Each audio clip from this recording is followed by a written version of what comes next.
Assalamualaikum warahmatullahi wabarakatuh. Halo sahabat sehat, ketemu lagi di channel edukasi terpercaya, tempat di mana kesehatan keluarga jadi prioritas utama. Hari ini kita bahas satu keluhan yang diam-diam sering bikin khawatir keluarga di rumah. Mak, kenapa tangan Bapak gemeteran ya waktu pegang sendok? Atau mungkin kita pernah lihat sendiri orang tua sulit mengencingkan baju karena tangannya bergetar terus. Nah, itu dia yang disebut tremor. Tapi, apakah tremor itu normal di usia tua? Atau justru pertanda bahaya seperti Parkinson atau stroke ringan? Yuk, simak sampai habis. Jangan skip, karena info ini bisa menyelamatkan kualitas hidup orang tua kita di rumah. Tremor adalah gerakan tidak disadari, berulang, dan ritmis, yang paling sering terlihat di tangan. Tapi ternyata, tremor juga bisa muncul di kepala, dagu, kaki, bahkan suara. Contohnya begini, ada seorang kakek usia 70-an duduk santai, tapi tangannya seperti goyang sendiri meskipun tidak sedang melakukan apa-apa. Atau pas lagi mau minum teh, gelasnya malah goyang saking tangannya tidak stabil. Nah, itu dia yang disebut tremor. Tapi, apakah tremor itu normal di usia tua? Atau justru pertanda bahaya seperti Parkinson atau stroke ringan? Yuk, simak sampai habis. Jangan skip, karena info ini bisa menyelamatkan kualitas hidup orang tua kita di rumah. Tremor adalah gerakan tidak disadari, berulang, dan ritmis, yang paling sering terlihat di tangan. Tapi ternyata, tremor juga bisa muncul di kepala, dagu, kaki, bahkan suara. Contohnya begini, ada seorang kakek usia 70-an duduk santai, tapi tangannya seperti goyang sendiri meskipun tidak sedang melakukan apa-apa. Atau pas lagi mau minum teh, gelasnya malah goyang saking tangannya tidak stabil. Nah, itu dia, tremor. Jenis tremor ada dua yang utama. Resting tremor. Tremor saat tubuh diam.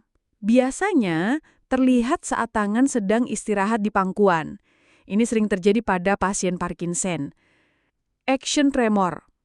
Tremor muncul saat tangan sedang bergerak, misalnya saat menyuap makanan atau menulis.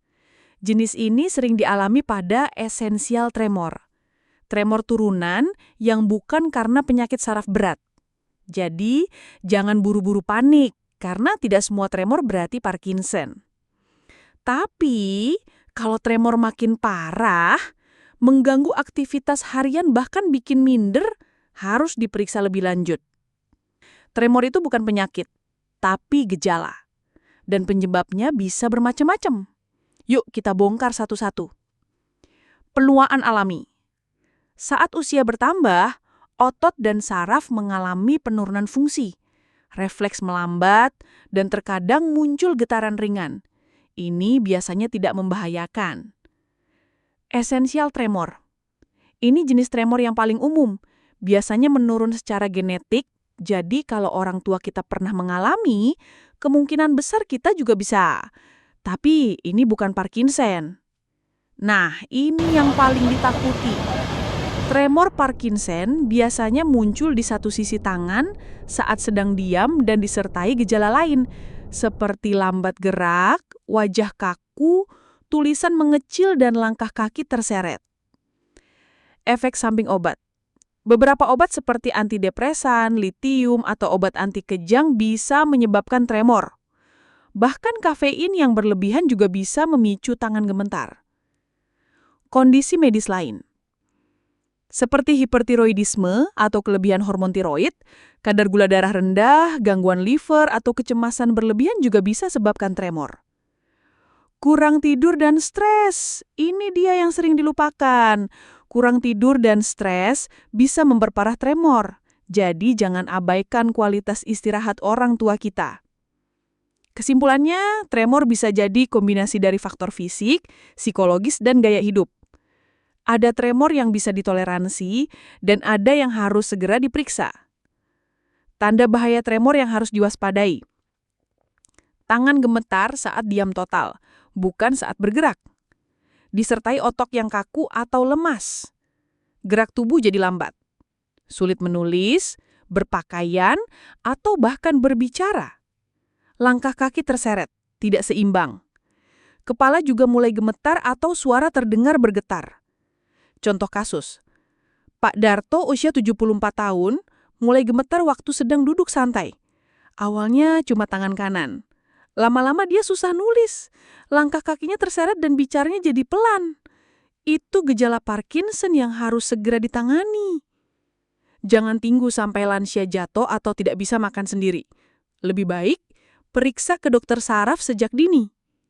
Oke, bagian keempat, pemeriksaan dan diagnosis tremor. Kalau kamu atau keluargamu mengalami tremor, apa yang harus dilakukan? Langkah pertama, konsultasi ke dokter saraf atau geriatri atau dokter lansia. Pemeriksaan yang akan dilakukan antara lain wawancara medis. Kapan mulai tremor? Di kondisi apa saja muncul? Ada riwayat keluarga? Pemeriksaan neurologis. Tes keseimbangan, koordinasi, kekuatan otot, dan reaksi refleks.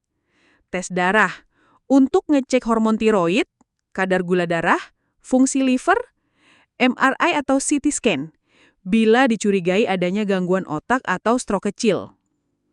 Uji respons obat. Untuk membedakan Parkinson atau bukan, biasanya dokter uji respons terhadap levodopa.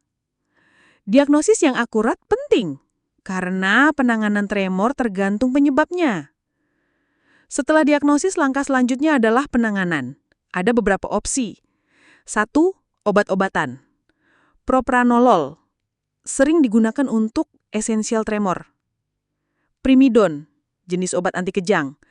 Levodopa, khusus untuk Parkinson. Tapi ingat, obat harus sesuai resep dan pengawasan dokter. Terapi fisik dan okupasi. Melatih kekuatan otot, koordinasi gerakan, dan adaptasi aktivitas harian. Ada alat bantu khusus, seperti sendok anti tremor atau stabilizer untuk tulisan. Yang penting, tremor bukan akhir dari segalanya. Dengan penanganan tepat, lansia tetap bisa hidup mandiri dan bermartabat. Sahabat sehat, itu tadi pembahasan lengkap tentang tremor pada lansia. Jangan sepelekan tangan gemetar, tapi juga jangan langsung takut.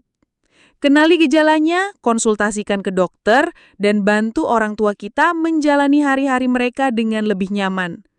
Kalau menurut kamu video ini bermanfaat, jangan lupa like, komen, dan share ke keluarga atau teman-teman yang butuh info ini.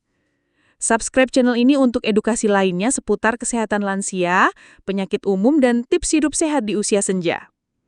Wassalamualaikum warahmatullahi wabarakatuh. Sampai jumpa di video berikutnya.